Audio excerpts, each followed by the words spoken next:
go ahead and measure for the next piece that goes across the window behind me there, and we'll get it coped and installed. Keep on trucking. All right, so we just got the piece done across the top of the window there. It's still not secured on the other end there, but lo and behold, was able to do it in one cut. Didn't have to run up down the stairs 2 or 3 times. You know, a lot of times I'll, be real careful with my measurements and my cope and all that sort of stuff, and then I'll just have to take a little nibble off the other end, because you don't want to get too much, or that's going to open up your beautiful cope joint. So you got to get it just right, and miraculously I got it just right the first time. So super excited about that. The cope joint is nice and tight, as you can see, no gaps there, so real happy with that. A little bit of caulk around the ceiling there where it comes together, and it'll be perfect. You can see it's in contact with the ceiling here and not there. And again, over here, those are your seams from your drywall. It's always just a little bit higher where your seams come together, and then you're left with a little bit of a, a dip where you move away from the seam. So that's what they make caulk for. Can't get the ceilings perfectly flat unless it's the 1920s. You got a team of master plasterers, but we're gonna take what we got here and make it look pretty. So got this one all nailed across here to the edge of the window here. I'll go ahead and put a couple more nails into this end, and then on the very far end, I'll leave that loose until we're ready to get the next one fitted that goes across the door there. That's a trick that Lawrence, our carpenter, taught me, that don't finish nailing the very end of it until you're ready to fit your next piece, because that gives you the opportunity to make that cope joint really tight by manipulating both sides versus just trying to fit one side, to one that's already permanently affixed to the wall. So kudos to Lawrence for sharing these little tidbits of info for me, or with me. It's really helped me become a better finished carpenter myself. All right, so I got a box of nailers here. So I gotta put those up across the top of the doorway here, and we'll get ready for our next piece. All right, so we got the piece up above the door, and it turned out pretty great. We got a nice tight cope in the corner over here. And the ceiling had a pretty good sized hump in it right about there, but thankfully we were able to walk it down the wall there, nailing as we go. Got it in there nice and tight. This was the tricky part, where that crown overlaps the starter molding. So trying to get that profile just right, and carving it with that carving bit on the Dremel so it'll fit up there, and then back cutting it, so it'll fit up there at an angle. That was not easy, but that actually turned out pretty great. You're not gonna see a lot of that because it's gonna get covered up by the small crown, which wraps around the inside of the cabinet here, and then there'll be a trim piece that goes down this side of the cabinet, down to the countertop. But looks pretty good. I'm pleased with that. So that's gonna wrap up the big crown in here. Now, we gotta start on the really fun stuff, which is wrapping the small gray crown around the tops of these cabinets on both sides here. And as I mentioned, it's pretty easy in the middle. It's just a 45 miter, but the both sides get scribed and cut into the big crown. So that's gonna be a heck of a lot of fun, getting those pieces all to match up. But that's gonna have to wait for another night. Snow is falling softly outside, and it's starting to get dark, which means it's about dinner time. I'm gonna wrap up.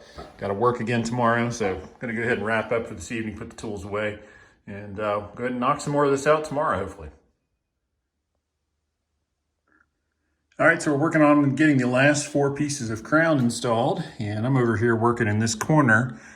And as you can see, we're meeting small crown with big crown. And when you cope the small crown, like you would normally meet another piece of small crown, this is what you end up with. So obviously a very different profile, not gonna mate up real well. So what I've done is take my pencil and begin to scribe on the small piece to make it fit against the big piece. So as you do that, you can start to see where you need to remove some more material. And after 3 or 4 times, you finally get it up in close contact where you can just kind of drag the pencil down the length of it and get your final profile. But you got to do a little rough work first.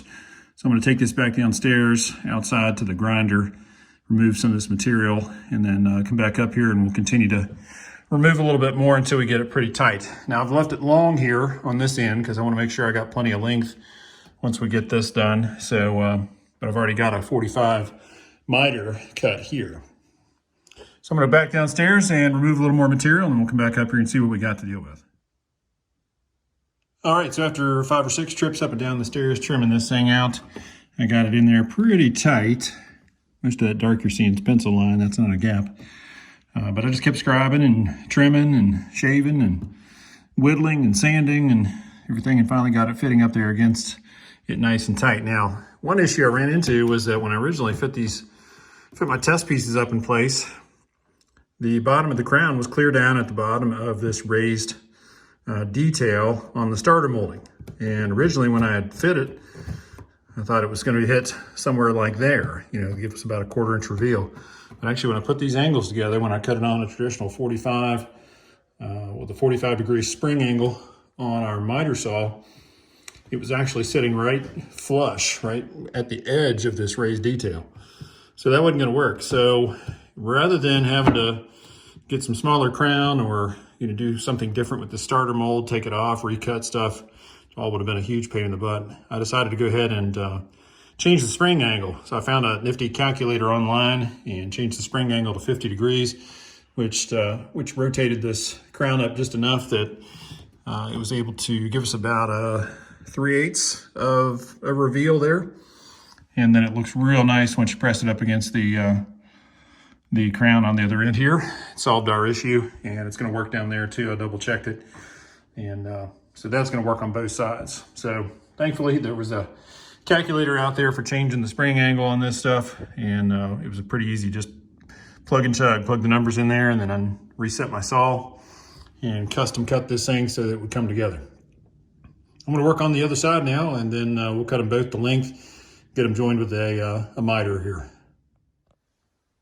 So I got the first piece up and pin nailed in place. Now I'm going to go ahead and cut my second one and make sure it fits in there nice and tight. I like putting it together like this because I can use my little templates. These are what I cut outside to make sure it's going to fit on the corner, make sure the height of the crown works well. But and I got a label too, 50-degree spring, that way I don't get confused later on and use this on the wrong thing. But I can hold those up there against this piece of trim, make sure the joint's nice and tight on that 45 miter on the outside there, and then kind of pin nail it in place. Then I'll glue my joint, and I'll use these spring clamps on the outside edge to hold everything in nice and tight until it's good and dry. Sand it down, and it'll be strong, strong, strong. Shouldn't have any trouble out of it. So let me go get my other piece trimmed down. We'll put it up there and finish off this corner. All right, so there we go.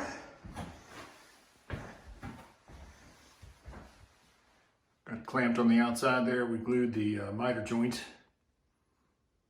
and then got it pin nailed in place. I'll probably put up a couple of pin nails through the outside of the miter as well. Give it a little bit of extra strength, but it turned out great. Time we get it caulked and fill the nail holes, touch up the paint a little bit. It's gonna look beautiful. So that wraps up this one. Time to work on this rascal next. All right, we got these two pieces up, and it was super awesome. The scribing into the big crown is just a huge pain in the butt.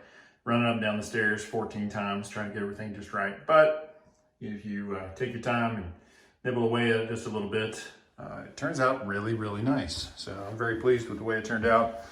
Got a bunch of clamps on the outside there, put glue in the miter joint. That way that thing never creeps open over time. And then used pin nails to secure that to the starter molding. So just got to come through, pull those off later on. I usually like to let that stuff set up for about an hour, and then I'll pull those off. Then we'll be ready to fill nail holes and go ahead and caulk everything. We'll be ready to touch up the paint. So the trim in the master bath is almost done. I'm fired up. As soon as we get our door in here, we'll be able to go ahead and get the last of it done. Once we get the casing and the last couple pieces of base and shoe, we'll be ready to set the tub. I think we can go ahead and set our toilet since this corner's done. Just got to get it caulked and it'll be ready for paint. Window just needs caulked and then it'll be ready for paint. So looking really, really good. I'm gonna give it a little time here, get the glue set up, and I'll come back and pull the clamps off, get everything caulked up, and give you guys one more quick tour around the bathroom. So I ran out of time and energy the other evening to get anything caulked, so I just pulled the clamps off, cleaned everything up, and quit for the night. But today's Saturday, got all day to knock out some projects here at the house. It's been cold and snowy, as you can see, sort of. Yep, there you go. It's been cold and snowy, so I really can't get anything done outside. I'll be happy not to be outside on the front porch cutting trim. So we're just gonna knock out a bunch of projects inside today while the weather is kind of rough. So I'm working on caulking and filling nail holes right now here in the bathroom. Let me show you exactly what I've got accomplished so far. All right, so I started up here on the crown and used the Fast and Final lightweight spackling all around the crown here to fill all the nail holes. So all those are already filled. And once that was done, I went ahead and started working with our caulk gun and caulking all the cracks, all the gaps. So as you can see, all this is done already. And then over here, you can see where it's not done. It's impossible to get your crown tight against the ceiling. It just doesn't happen. Because of irregularity in the drywall and everything else. So it just doesn't work. But caulk does a nice job sealing up those cracks. Here's a good example. There's a before and after. So we're going through and getting all those sealed up, caulked up. Already got the baseboards done and got the nail holes filled on the windows. You can see where I used the lightweight spackle on the stool there. And all these little pin nails, even though it's a pin nailer, 23 gauge, super small nail hole, it still leaves just a little defect in the surface of the wood. So I go ahead and hit all of them. Whoa, that's too close. So I go ahead and hit all of them with a little lightweight spackle. And I'll just go through and just knock that off real quick with a little 100 grit or 180, 120, who knows, whatever the little sanding sponges are. I'll just go ahead and hit them with the sanding sponge when we finish up here. So got all that done, but all this down here has been caulked already and nail holes filled. So I just need to go back, sand off the lightweight spackle. Then you can see I still need to caulk around the window, get that done, and then finish up the crown on this wall around the top of the tower cabinets there, and then down along this piece here. So once we get all that done, I'm gonna turn it over to Amber so she can go ahead and get all this painted, and then we'll wrap up the master bath. So I'm gonna get back to caulking and I'll catch you guys up here in just a little bit. All right, I made some good progress on the caulking and nail hole filling. Got the window done. It's all caulked out and ready to go. Everything sanded down. And then caulk on all the cracks. Even caulk the top. A lot of people just skip that because nobody ever sees it, but potential dust catcher, draft, who knows. So I sealed her up. But everything else is done here. Still need to sand off my lightweight filler. Done all the caulk across here, but I haven't sanded off the filler. It needed a little bit more time to dry. I started sanding on the other side here, and it's just a little bit soft down deeper in. So I went ahead and knocked all this off and got a caulk around my small crown and do this last piece across the back here. But I wanted to go ahead and try to sand down any sort of the Fast and Final on this piece here. Wanted to sand that down before I put the caulk to it, just so we wouldn't get the two mixed together. So I'm gonna go ahead and work on that a little bit and then hopefully get that rest of this caulked and done. All right, so the caulking and nail hole filling is done. Hallelujah. Took me forever to get all this stuff done, but it was a lot of board feet of caulk and a lot of nail holes and a lot of cracks and crevices to fill. You really had to take your time with it so you didn't cover up any details or mess anything up. But turned out really great. Really excited to have this done. So that means I'm going to turn it over to Amber for paint. She'll come back in and put one more coat of paint on everything. And then we'll be ready for final assembly.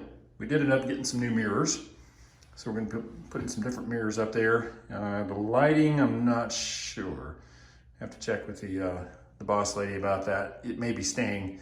We took it down to put the crown up so we didn't break anything, but the lighting may be staying. So at any rate, definitely putting up new mirrors.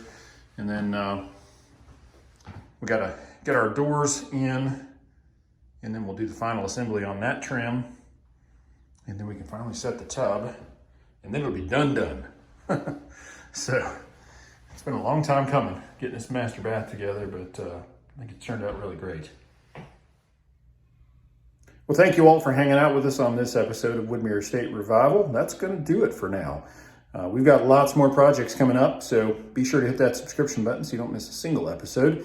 As always, give us a like if you would please. You got any comments or questions, leave those down below. And please share the channel with your friends and family, anybody you know that might be interested in DIY projects, restorations, Southern colonials, detail, trim work, raised panel, all sorts of exciting stuff coming up. So be sure to share the word about our channel.